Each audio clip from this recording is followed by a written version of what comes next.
and where the industry is going and different operators are taking different roles. What is the role that AT&T is taking in IoT? You have been working on it for quite a while. We have. So I think many of you know, and you know very well, we got into IoT really in 2008. We put a team on this, but we're just scratching the surface of where IoT is going. And what you've seen us do, Hans, is we've worked with you, whether it's on connected car. You know, the last 4 quarters alone, we've added 1 million cars to our network. We now have almost 7 million cars. We've worked very heavily on industrial side. We did 300 deals last year. So we have been in this, and we view this as really a great opportunity, because what you said is exactly right. Everything in our lives is going to be connected. And we've said forever, if a device isn't connected, it's dumb. Yeah. If a device is connected, it's smart. Yeah. And one of the services that we are in discussion of bringing internationally, it's the Digital Life solution that we have. Sure. What is that? Because that's also going in a totally new direction for an operator, I would say. It is. So we have always looked at where do we find new opportunities, right? We have this wonderful network we spend billions and billions of dollars on, obviously with you as well. And inside of that network, we were looking at where are things that make sense for us. Obviously, the connected home really falls into IoT. And when you look at the United States specifically, there's been very little innovation around the connected home. In fact, the companies sat back and really didn't do much. And so we said, look, if we can get into this, just be a bit of a disruptor, come in. So we went out and made an acquisition and launched what we call Digital Life, which is home security and automation. But what's exciting about it is every device in the home is wireless. So we have 5 different protocols in the box. We launched this in 2012. We're in 83 markets. And the last 2 years, we've led the industry in the United States in net growth in that business. But what's more exciting is that we want to go license this outside of the United States. So we announced a deal last year with Telefonica. Very excited about that, because they went and searched the world for the best platform, came back and said, we'd like to work with you.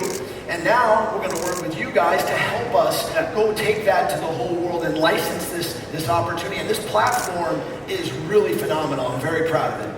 And it's very much like for an Ericsson, when you evolve as a company, you start to meet in totally new competition. I mean, of course, when you go into Digital Life, home security, it's totally new competitors. It's not the known ones that you usually have had. It's the same with, one of the things about IoT is it's very verticalized, right? So you go into the automotive space and it's a whole new set of competition, right? And then you go into home, and what we found is a lot, like I said, a lot of folks just weren't innovating around the home. So we were able to change every aspect of what it is in the home. Think about the installation of something that's all wireless, right? So you've got one-way and two-way protocols in the house, so it makes it much easier for us to go install. It also allows us to give a user interface that's phenomenal. It allows you to connect that, by the way, to your home, to your car, to your smartphone. So you really start to mobilize people's lives, which is the goal.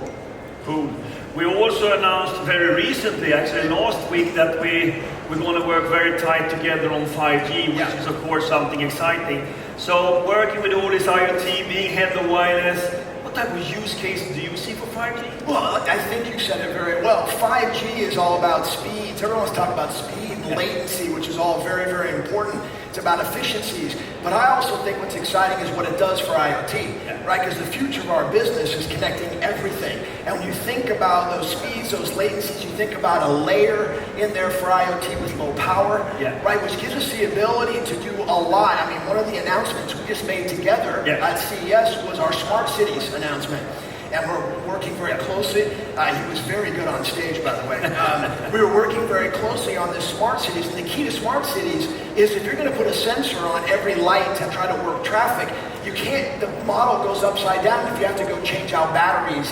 Obviously, the 10-year battery life is very important. But it's all about efficiencies and us being very efficient in how the network works with these devices.